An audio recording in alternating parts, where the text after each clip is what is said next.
everyone, once again welcome to my YouTube channel. एक फिर से मेरी एक प्रयास आपके लिए बोर्ड के लिए एक इम्पॉर्टेंट क्वेश्चन, और ये चैप्टर है न्यूक्लियाई, और यहाँ का 80% हाईली इम्पॉर्टेंट क्वेश्चन में से एक है बाइंडिंग एनर्जी पर न्यूक्लियॉन, उसका कैलकुलेशन और उसका ग्राफ। यदि आप प्रीवियस ईयर्स के पेपर देखोगे तो almost every year you are going to get this question, how to calculate the binding energy per nucleon, उसका ग्राफ एंड इम्पॉर्टेंट। बच्चों ये बेहद इम्पॉर्टेंट टॉपिक है, क्या काफ़ी सिंपल टॉपिक है। इसकी वैल्यूज आपको दी रहेगी, मैं आपको इन जनरल स्टेप बता रहा हूँ। सबसे पहले आपको कैलकुलेट करना है मास डिफेक्ट।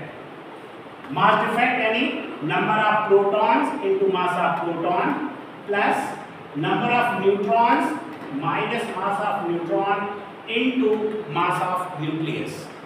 आपको ये मास ऑफ प्रोटॉन और mass of neutron, mass of nucleus, ये कुछ भी याद करने की जरूरत नहीं है।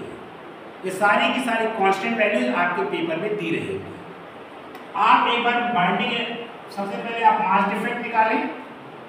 मास डिफेक्ट में come in the terms of u all know u यानी यूनिफाइड मास या AMU, multiply that by 931.5 mega electron volt. कई न्यूमेरिकल में सिर्फ और सिर्फ ये बोला जाता है कैलकुलेट द बाइंडिंग एनर्जी, मगर आप तो उसको बाइंडिंग एनर्जी पर न्यूक्लियॉन भी निकाल लो, क्योंकि एडवांटेज ये है कि बाइंडिंग एनर्जी पर न्यूक्लियॉन की जो न्यूमेरिकल वैल्यू आएगी ये किसी भी कंडीशन में 8.8 मेगा इलेक्ट्रॉन वोल्ट से ज़्यादा नहीं जाएगा। तो आपका चेक पॉइंट हो गया। जितना ज़्यादा बाइंडिंग एनर्जी पर न्यूक्लियॉन है उतना ही स्टेबल न्यूक्लियस है। इस ग्राफ में देखें, this is another important question. It's a graph between binding energy per nucleon and the mass number. If the mass number will increase, the binding energy per nucleon will increase. यहाँ पे आपकी graph में ये देखिए एक particular चीज, ये graph में आपको जरूर बनाना है। और ये जो न्यूक्लियस हैं, helium, carbon, oxygen, they are more stable than the neighbouring nuclei. Lithium का मास नंबर हीलियम से ज्यादा है, फिर भी हीलियम ज्यादा स्टेबल है क्योंकि उसकी बाइंडिंग एनर्जी पर न्यूक्लियॉन की वैल्यू ज्यादा है। सबसे ज्यादा स्टेबल न्यूक्लियस है आयरन।